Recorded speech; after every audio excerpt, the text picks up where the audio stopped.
Bismillahirrahmanirrahim. Assalamualaikum warahmatullahi taala wabarakatuh. Salam sejahtera dan selamat petang kepada rakan-rakan media. Berdiri sebaris dengan saya lah Datuk Dr. Faizat, Dr. Nohayati Rusli, Datuk Dr. Chong Chi Kiong. Kementerian Kesihatan Malaysia ingin memaklumkan bahawa terdapat 201 kes yang telah pulih dan dibenarkan discharge daripada ward pada hari ini.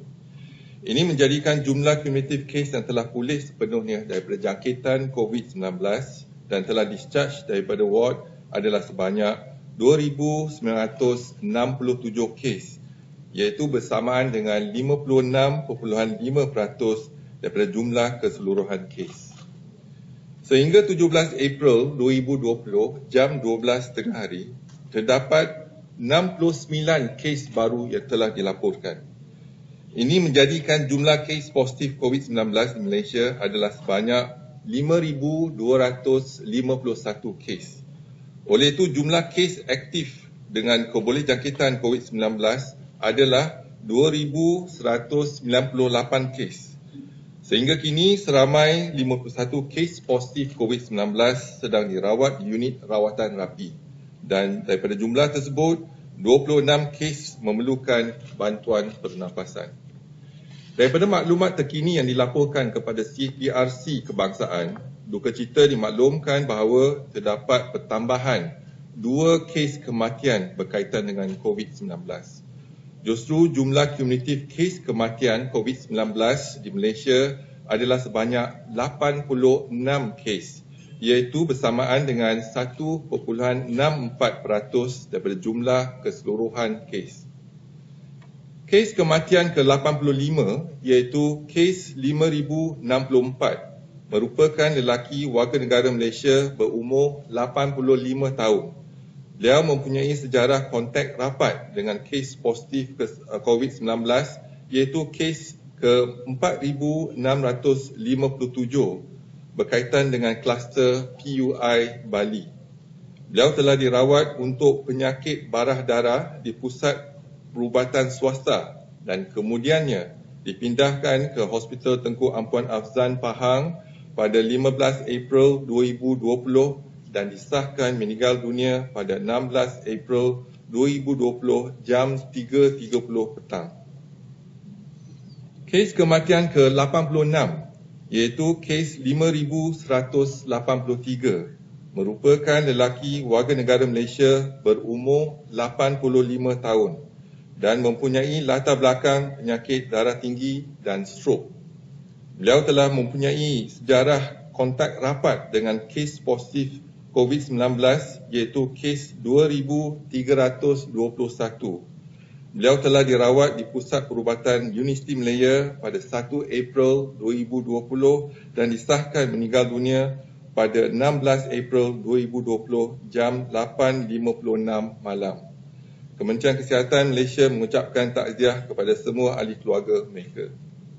Sehingga 16 April 2020 jam 12 tengah hari, pihak Kementerian Kesihatan telah mengesan sebanyak 601 kes positif COVID-19 yang sedang iaitu 356 kes sedang dirawat, 242 kes telah pulih dan 3 kes kematian di kalangan bukan warga negara Malaysia.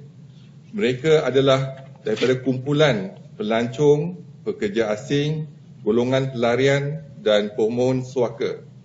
Daripada jumlah tersebut, antara negara utama adalah 108 kes terdiri daripada warga negara Indonesia, 104 kes terdiri daripada warga negara Filipina, 63 kes terdiri daripada warga negara Bangladesh, 60 kes terdiri daripada warga negara India dan 51 kes terdiri daripada warga negara Pakistan.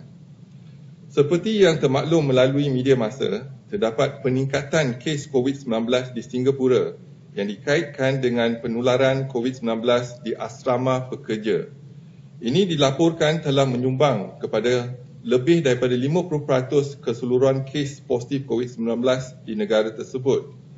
Mengambil iktibar daripada situasi ini dan memandangkan Malaysia juga mempunyai ramai pekerja asing, langkah-langkah perlu diambil bagi mencegah penularan COVID-19 khususnya di kalangan warga asing. Bagi industri yang menggunakan banyak tenaga kerja termasuk daripada kalangan warga kerja asing, majikan adalah bertanggungjawab untuk memastikan langkah-langkah berikut adalah dilaksanakan di tempat kerja.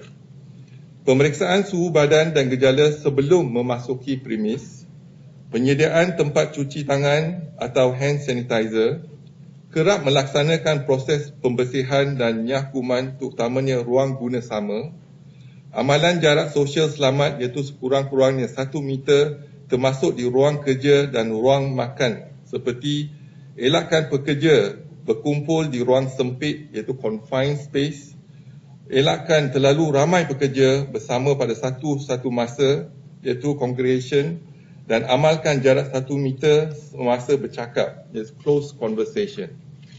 Sekiranya tempat tinggal disediakan, langkah-langkah pencegahan terutamanya amalan jarak sosial selamat dan kebersihan tangan dan diri perlu ditekankan. Pekerja-pekerja yang mempunyai kediaman sendiri juga perlu mematuhi dan mengamalkan langkah-langkah pencegahan tersebut di samping mengambil inisiatif sendiri untuk kerap menjalankan sanitasi dan pembersihan rumah dan tempat kediaman masing-masing. Kementerian Kesihatan Malaysia juga berpadu tenaga bersama dengan United Nations High Commission for Refugees bagi memastikan golongan pelarian dan pemohon suaka turut diliputi dan dalam aktiviti pencegahan dan kawalan yang dilaksanakan oleh pihak kerajaan.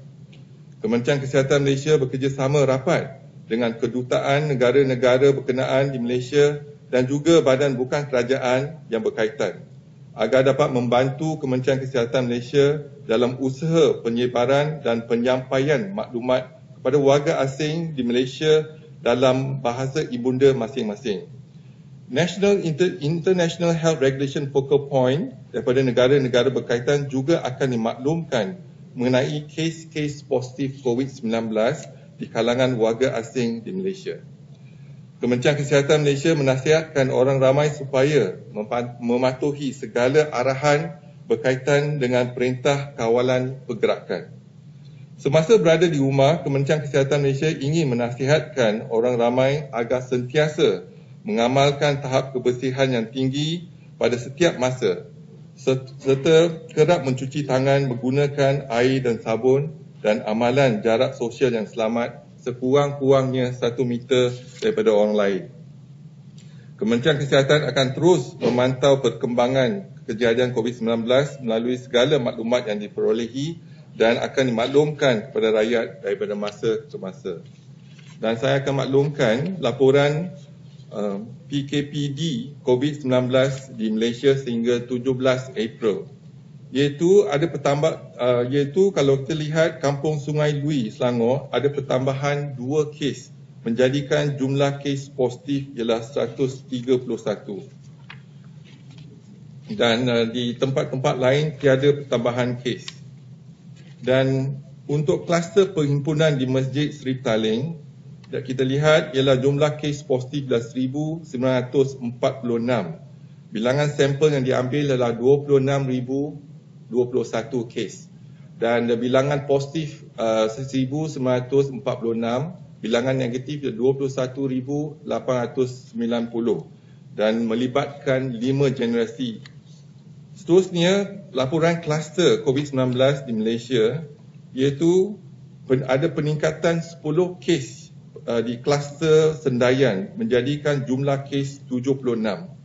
Untuk kluster flat Kampung Baru ada peningkatan 4 kes menjadikannya 34 kes. Petugas kesihatan di Sabah ada peningkatan 4 kes dan jumlah kes ialah 29. Madrasah Sungai Lui ada peningkatan 1 kes iaitu 128, jumlah ialah 128 kes di mana 124 kes melibatkan pelajar tahfiz. Petugas kesihatan Muar ada peningkatan 1 kes menjadikan jumlah 22 kes dan kluster kilang di Pasir Gudang ada pertambahan 1 kes menjadikan jumlah 10 kes. Seterusnya, pusat perubatan di Kuala Lumpur ada pertambahan 1 kes menjadikan jumlah 6 kes. Dan kluster warga emas ada pertambahan 1 kes menjadikan jumlah 12 kes. Lain-lain kluster adalah tiada pertambahan kes. Dan ingin dimaklumkan juga status petugas kesihatan yang dijangkiti COVID-19 ada jumlah adalah 275 dan melibatkan 275 kes dan 199 kes dijangkiti dalam komuniti, dan pesakit yang terlibat ataupun mereka yang terlibat semasa merawat pesakit ialah 50 orang. Jadi saya buka kepada ada apa-apa soalan, silakan.